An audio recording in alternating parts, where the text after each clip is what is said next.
làm gì ăn? Cái này mình nấu chèm, mình hầm xưa này, hầm gà này, với lại xào này. Còn cái đống này. Cái này hả ốc chó.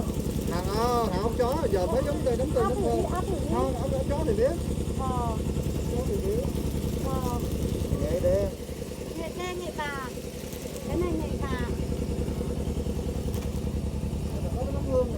Chút dần dần nó chỉ cho ít thay theo lắm mùi cho đâu giờ khổng hay hạt ta sắp mày chơi Cái gì? hạt ta sắp mạch Là tác dụng là sao không biết. giá Công dụng á không biết. mà mình trồng để làm bánh thôi. Hạt để trồng hả? Là làm là bánh gì? Ủa cái này giống như của Cái này của báo hả? Cái hạt này sử dụng làm cái gì đi?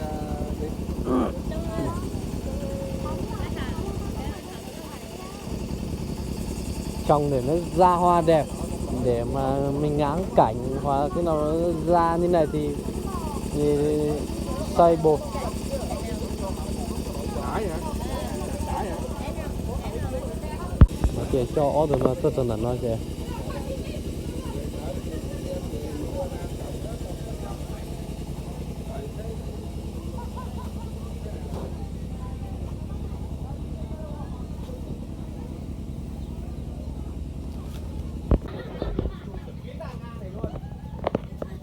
Sao nó nói để một mông trông ta rộng.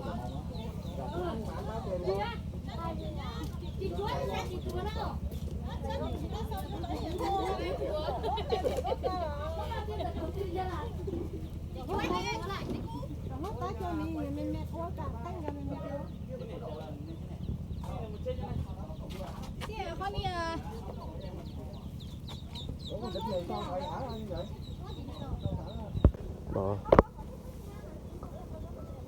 Các chuyện đó nên hai tia lúc chế nó giờ thay cho ủa là thay cho món vị ở tu của nhân cho họ nó thế ta mà lúc trẻ họ nó là chuyện nho nhiều chuyện mong sư nho chú ảnh hả anh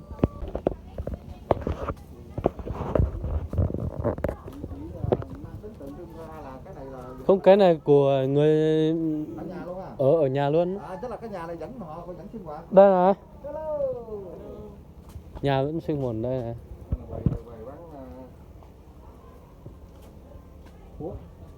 Táo đen. Táo đen. Cái này Bột nặng đấy. nấm hương rừng.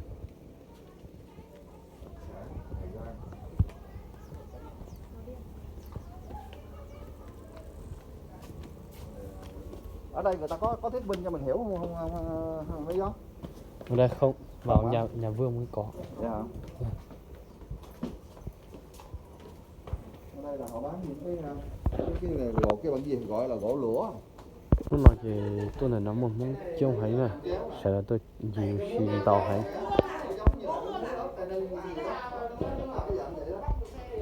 Tôi rõ với tôi mà chỉ một chờ.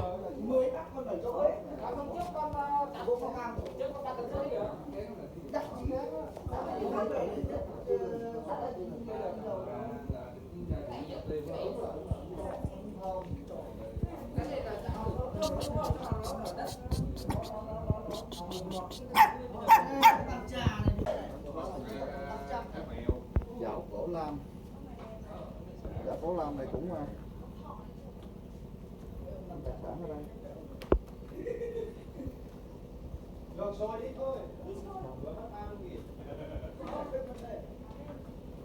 Chung là không cái đúng là hương rừng này không nhiều dữ ta. Ở hương rừng có rừng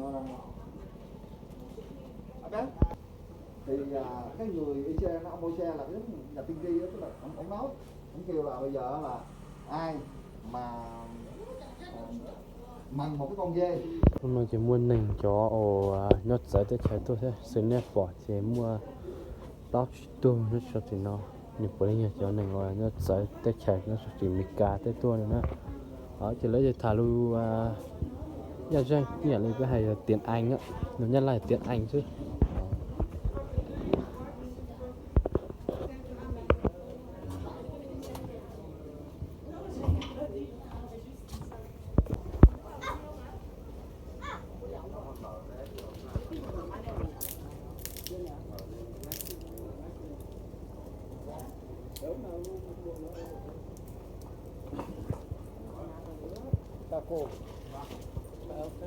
Hoa hồi. Hoa hồi. Vâng.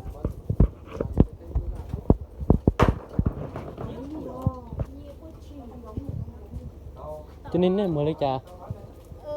Bé mua ít là một bé chậu. Như là phép tròn. Ừ. Hoa hồi. Vâng. Hoa hồi, ở đây gọi là hoa hồi. Vâng. Cờ dưới kia gọi như nào? Thì cũng là gọi là đại hồi. Đại hồi. Bởi vì để phân biệt là đại hồi là tiền khác, tiểu hồi khác. À. Hai loại khác nhau. Còn cái này gọi là trà nhưng mà sao Giống như miến nhỉ? Giống cái cục đường. Ờ. Tức là có nghĩa là về là mình bỏ vào pha uống nó có gì ngọt. Đúng rồi. Về những cho vào nước nóng là nó tan lên là mình uống.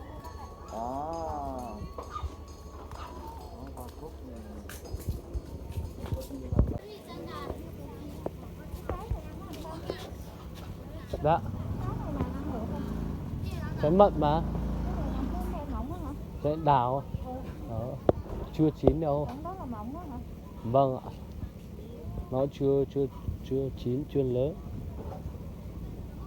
Mận này nếu mà lớn thì lớn gần bằng quả đào. Cái mọng này chị biết. Cái Vâng. mọng này có vô đó đem vô trong Nam đó. Nó đủ là chế lá lũ chế tới lúc lá lũ chế son này nó này từ từ đi nó nữa. Này cái giờ hai tỷ vô mua thì lũ ở mà vô chủ cái lò thế này. Cái này chừng cái cam được không? Sau đó xuất tỉnh kia sao thế? Dạ. Vừa gọi á. Không cần đâu. Đây có giống cây này không? Cây này cũng phù lên nè.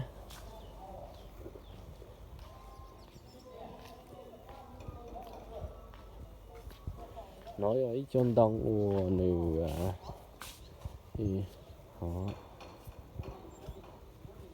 tao mà là lúc chuyện nó mà tao giờ lúc lo tàn chọn nó trong đại lúc nó chập bự nó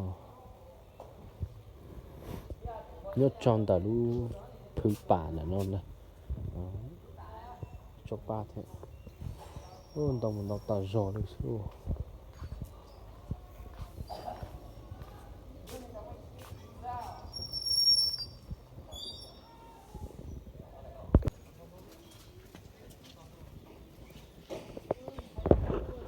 thì nó lấy chuyện ối cho thì nó thế anh chẳng nói chơi giấy thay chơi mua đọc trái à hay